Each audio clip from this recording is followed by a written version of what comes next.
આદુ ને લસણ વાળી આદુ એલચી ને લસણ વાળી વનરાજભાઈ છે મારું નામ. કોણ છે હું ભાઈ? ઓળખો છો? સૌજીભાઈ ને છે ને જલેબી ખાઈને શેડાળા કરી દેવાય. નો હોય તો મારે ખાવી જ નથી. કલ્પેશ હાંજ પાડી હાંજ પાડી દીધી. બિયારણ હતું ક્યાંથી લેવા જવું પડ્યું જો આખો દી વહી ગયા. ચાલો ડાયરો જય માતાજી, રામ રામ સીતારામ, જય સ્વામિનારાયણ અને જય શ્રી કૃષ્ણ. તો કેમ છો ડાયરો? બધાય મજામાં છો ને? આઈ હોપ કે તમે બધાય મજામાં જશો. તો સ્વાગત છે તમારા બધાનું ફરી એકવાર નવા દિવસે નવા બ્લોગમાં. ને વાગી ગયા છે મિત્રો આપણે સવારના 10 વાગવા આવી ગયા છે ને આપણા વિડીયોની શરૂઆત કરી દીધી. હવ ક્યાં જવું? ત્યાં જવું મને હાલવા થઈ. આપણે મસ્ત મજાનું આપણે શિરામણ કરી લીધું અને હવે હે ને મિત્રો જવું છે આપણે જસદણ. અચાનક જવાનું છે આપણે. શું લેવા જવાનું છે ને એ તમને હું ને હમણાં જણાવીશ શું લેવા જવાનું. કા ઢીંગો ઢીંગો ટાટા ભાઈ ભાઈ કહેતા એટલે હા. કલ્પે તાર કીને પાછવાનું હે બાપુ? પાછા કેમ આવ્યા હે બાપુ? બાપુ ગાડી લઈને પાછા આવ્યા હે કલ્પેશ? તાર કીને પાછવાનું? મારે એકલા કીધા જવાનું. હાસણ જ બોલ્યા આપણે બીટી બચીને પાથરા હું કઈ જાય ઘરે લાવવાના. કેમ છે ડાયરો? મોજમાં ને સ્વાગત છે આપણા નવા બ્લોગમાં. આપણે જો નોખા નાખા વિખાઈ જાય એટલે કામનું સેટિંગ વિખાઈ જાય. કામ જાય કામ તો માંડવીને પાથરા થોડાક બાળા કાઢવાના. હા ગેલી પાથરા બહાર કાઢીને પછી એમાં પાછી કેર કરવાની. હા ચાલો ડાયરો કલ્પેશની પાથરા કાઢે અને મારે જવું છે બોટાદથી બાઇક લઈને જવાનું છે જસદણ વટીને લગભગ 5-7 કિલોમીટર છે. ગામડે જવાનું હારો જ કહી દે હું લેવા જવાનું છે. આપણે એને ઘઉંનું બિયારણ લેવા જવાનું છે. તમે કમેન્ટ કરશો તો બિયારણ તો બોટાદ આવડું મોટું સિટી ઘઉં બિયારણ ના તમને એક મળે બોટાદ સિટીમાં. તો મિત્રો એક બિયારણ છે ને એ ખાસ બિયારણ છે, બહુ જૂની વેરાયટી છે. એ ક્યાંય આજુબાજુ ક્યાંય નથી મળતી એગ્રોમાં. તો એ બિયારણ છે ને ત્યાં લેવા જવાનું છે.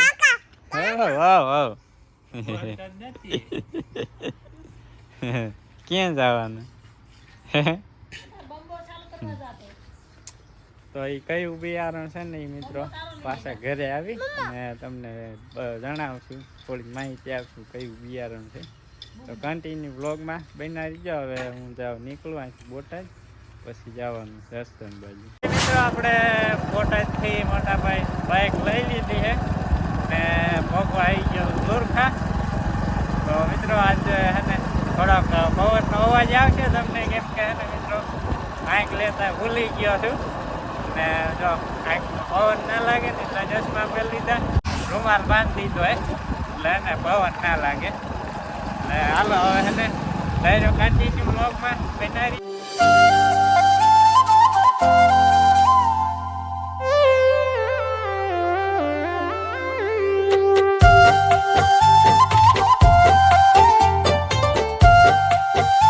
ફાઇનલી છે ને આપણે પાછા કેમ છો ડાયરા ને રસિકભાઈ પાસે પહોંચી ગયા. સૌજીભાઈ આવ્યા હે.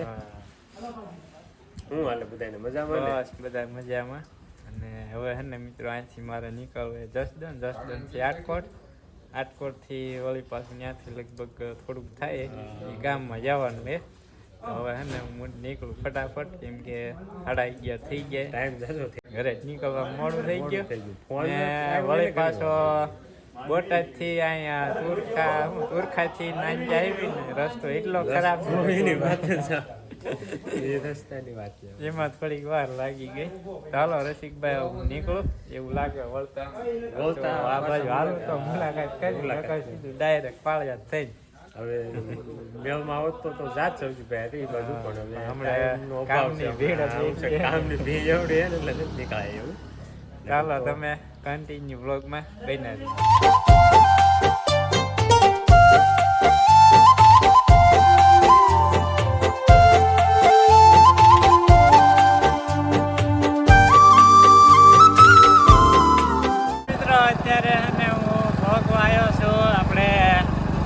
વનરાજભાઈ ગુલાબ વનરાજ બ્લોગ્સ ચેનલ રહીને એમના ગામમાં પહોંચવા આવ્યો છું અને હારવાર એમની સાથે છે મુલાકાત કરતા જઈએ. મિત્રો આપણે તમને આગળ જણાવ્યું એ પ્રમાણે જો વનરાજભાઈની મુલાકાત થઈ ગઈ છે. વનરાજભાઈ છે મારું નામ. કોણ છે હું ભાઈ? ઓળખો છો? ઓળખતા નથી. આ ક્યાંક વિડીયો જોતા હોય ક્યારેક આડા આવતો હોય ને ત્યાં સાઈડ રોડે ઉભા હતા મોઢું ઓળખી ગયો. આ કંઈક જોયા લાગે મેં કીધું. મિત્રો જોવો છો ને આ એક વાર તો રોડે બોલાવે ને ભાટે ઉભા રાખે ને પછી કે રોડે ઉભા હતા જ ઓળખી ગયો. જોવો ભાઈ. ના મિત્રો આપણે જસ્ટ હુમાણ કરીએ છીએ. આ તો એમનું ઘર કાંઈ આપણે ભાડું ન હોય એટલે કીધું રોડે આવો પછી જઈ ઘર બાજુ. હા એ તો એવું થાય ને ભાઈ, આ બાજુ કોઈ આયા ન હોય તો પછી. હા ફર્સ્ટ ટાઈમ આવ્યો. આમ મિત્રો તમને જણાવું તો આ માર્ગે ફર્સ્ટ ટાઈમ આવ્યો છું. પહેલી વાર જ એમ ને? પહેલી વાર જ આવ્યો છું. મેં તો આ માર્ગે મોટા છે. હા કઈ વાંધો ને, હાલો ઘર બાજુ આવેલા છે. કઈ રોડે થોડા રહીશું. હા હાલો. વનરાજભાઈ ગયા હવે બપોરા કરીને નીકળજો કે બપોરાનો ટાઈમ થઈ ગયો તો બપોરા કરવા પડે ને. હા. એમાંય તે જો સવજીભાઈને છે ને જલેબી ખાઈને શેડાળા કરી દેવાય. ન હોય તો મારે ખાવી જ નથી. જલેબી ખવાડીને શેડાળા કરી દેવાય. ચાલો મિત્રો આજે હે ને બપોરામાં આપણે જો બટેકાનું શાક, આપણે છાશ ને ઘઉંની રોટલી ને પાપડી હે ને જલેબી હે. અહીં કંઈક એમ કહેતા કે અહીંની ફેમસ જલેબી છે. હવે એની નહીં, મારા મામાના ગામની ધારેયની છે. કેવું છે? તો હમણાં ટેસ્ટ કરી કેવી લાગે. હવે કેવી ફેમસ આપણને ખબર પડે ને તો ઠીક બોટાદથી સારી લાગે તો ઠીક બોટાદથી ધક્કો ખાવાનો. તમારે ન ખાયું હોય તો હાલો. ન ખાઈ હોય તો એમ જ હોય. કાંઈ પોગી જાય ન કરે. ચાલો હવે એને મિત્રો અમે કરી લઈ બપોરા. તમે કન્ટિન્યુ વ્લોગમાં બના રહીજો અને આ લાઈક કરી નાખજો. હા ખાસ તો એ ભૂલવાનું જ નહીં. આ એમ કે તમે લાઈક કરો ને એટલે અમને મોટિવેશન મળે. લાઈક કરો ને એટલે વિડીયો જમવાનું ભાવે. લાઈક કરો ને એટલે જમવાની મજા આવે. ચાલો બના રહીજો વિડીયોમાં. મિત્રો આપણે મસ્ત મજાના બપોરા કરી લીધા ને હવે છે ને નીકળવું છે અહીંથી વનરાજભાઈના ઘરેથી. રજા લઈ વનરાજભાઈ? તો કહું છું રોકાઈ જાવ પણ કે છે નહીં ઉતાવળ છે. રોકાઈ જાત પણ હજુ આપણે વસ્તુ જે લેવા જવાની છે એ બાકી છે. નકર તો બસ રોકાઈ જાત. કઈ વાંધો નહીં, પછી ક્યારેક આવજો. હા પછી ક્યારેક ફૂલ ફેમિલી. હા ફૂલ ફેમિલી સાથે આવજો. આ બાજુ આથી નજીક ઘેલા સોમનાથ થાય લગભગ 3 કિલોમીટર. બસ 3 થતું હોય છે લગભગ. 4 તો પૂરું નહીં થતું હોય. ફેમિલી સાથે વળી ફરી પાછા ક્યારેક આવશું ને તો પાછા મુલાકાત કરશું ને તમે ક્યારેક આવો એ બાજુ બોટાદ હાલો ને. અને હે ને એમની બ્રેજુડી જ છે ને. બ્રેજુડી જો સામે પાર્કિંગ કરી.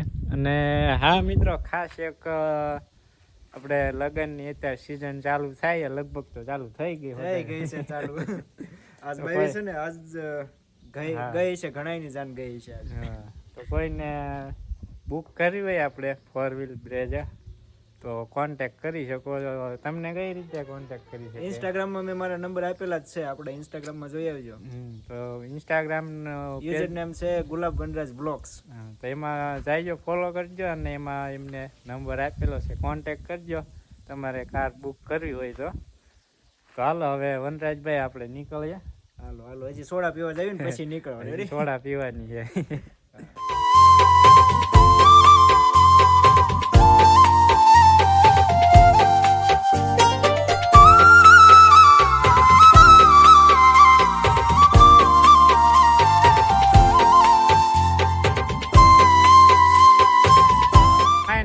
મિત્રો હું છે ને પહોંચી ગયા છું જ્યાં આપણે ઘઉંનું બિયારણ લેવાનું છે. ત્યાં આપણે 10 દણ વટીને આટકોટથી લગભગ 4-5 કિલોમીટર થાય ને જંગવડ ગામનું નામ છે.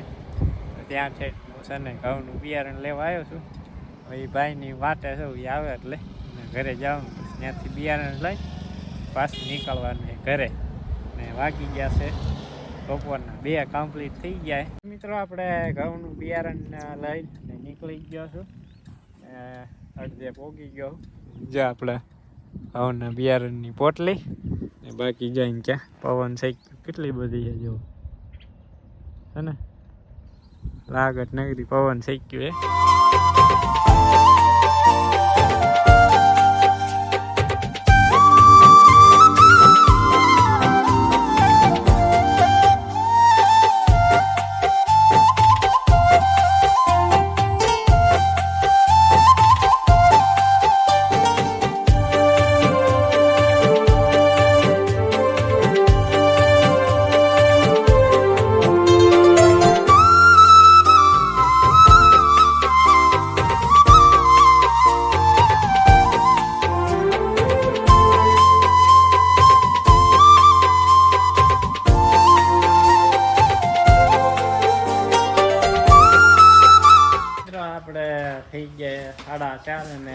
અને પાછા આપણે આવી ગયા રસિકભાઈને ગાણે.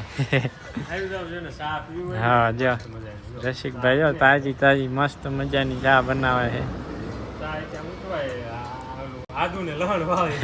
આદુ એલસી ને લસણ વાળી. ઓલા કોના પરેશભાઈ નો ડાયલોગ. મસ્ત મજાની ચા બનાવી ચા પી લેવી. હા ફરી વાર. હા ચાલો મિત્રો હવે હે ને મસ્ત મજાની ચા પી લઈએ અને પછી એને નીકળીએ ઘર બાજુ. કેમ કે લગભગ નીકળીને 5:30 પછી ઘરે પહોંચતા થઈ ગયા. મસ્ત મજાની આદુ એલસી વાળી ચા પી લીધી ને હવે રસિકભાઈ અમે રજા લઈએ. હા સવારમાં મુલાકાત કરી અત્યારે ફરી જાતા જતા. ચાલો રસિકભાઈ અહીંયા ઢાલ પૂરી કરી નાખી. હવે પાછું તમારે આવવાનું.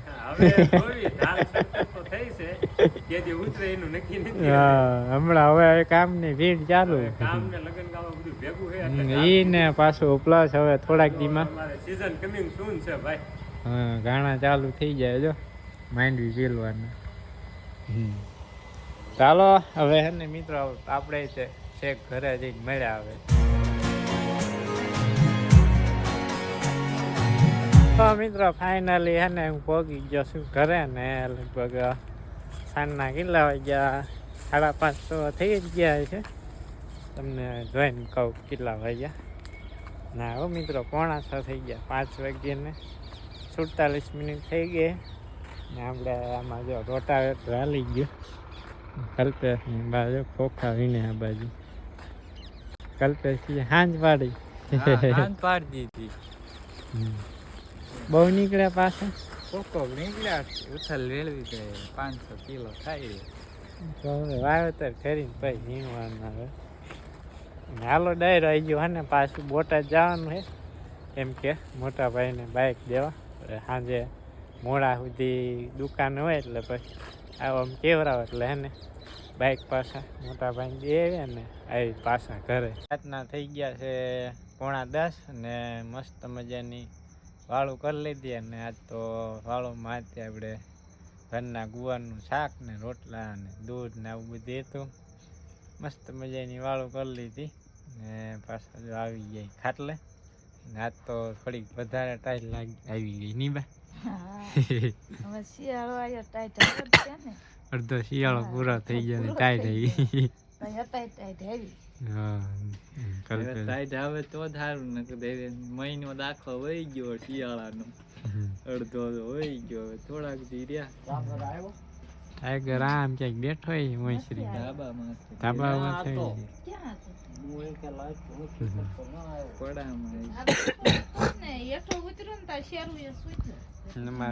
ટાઈગર અને શેરુભાઈ ને ભળતું નથી ને એટલે અમારે નોખા નોખા હોય પાસે. શેરુ પણ ભાળે એટલે બાજવા માંડે સીધો. હા ચાલો મિત્રો હવે હને આપણે વિડીયો પૂરો કરવાનો સમય આવી ગયો. સવારમાં તમને જણાવ્યું હતું કે કયું બિયારણ છે ઘઉંનું, કઈ વેરાયટી છે જૂની. તો મિત્રો હને મેં આજથી લગભગ 15 વર્ષ પહેલાં હને કાળ મૂસા જે ઘઉં આવે ને એટલે ડુંડી આવે, ડુંડીની ઉપર જે હરાવળા હોય ને કાળા કલરના થાય ને એના દાણા છે ને આપણે બંસી ઘઉં આવે ને એ ટાઈપના દાણા થાય ઘઉંના. અને ખાવામાં તે પણ એકદમ મીઠા. પહેલાં હે ને એ ઘઉં આવતા બી થોડાક થોડા મોળા આવ્યા ને દુકાળ જેવા ઘઉં પછી બિયારણ ઉગ્યું જ નહીં એટલે પછી ટુકડી ઘઉં વાવતા. ને પછી આ તો એક યુટ્યુબમાં વિડીયો જોયો ને તે વળી બિયારણ જડી ગયું તે લેવા ગયો તો આ ઠેઠ બિયારણ હતું ક્યાં ઠેઠ લેવા જવું પડ્યું. હા આખો દી વહી ગયો. હાન પડી ગઈ 6 વાગ્યા ઘરે પહોંચ્યા ભાઈ. 5:45 પહોંચ્યો તો આપણે હતું પણ મોડા વરા આવ્યા એટલે બી વહી ગયું. બહુ મસ્ત ના રોટલા થાય ને તમે. આમ ભાખરિયું જેવા થાય પણ મીઠા લાગે. ગરમ ગરમ હોય તો બહુ મીઠા લાગે. નુખો ખાવો હોય ને રોટલો ઘઉંનો તે નુખોય મજા આવે ખાવાની. એવા ઘઉં થતા. હા ગરમ ગરમ ઘડીને ખાવાના. હવે છે ને આપણે વિડીયો થઈ ગયો છે બહુ લાંબો, તો આજનો વ્લોગ અહીંયા જ કરી દઈશું પૂરો અને મળીશું નેક્સ્ટ વ્લોગમાં. ત્યાં સુધી બધા ડાયરાને રામે રામ.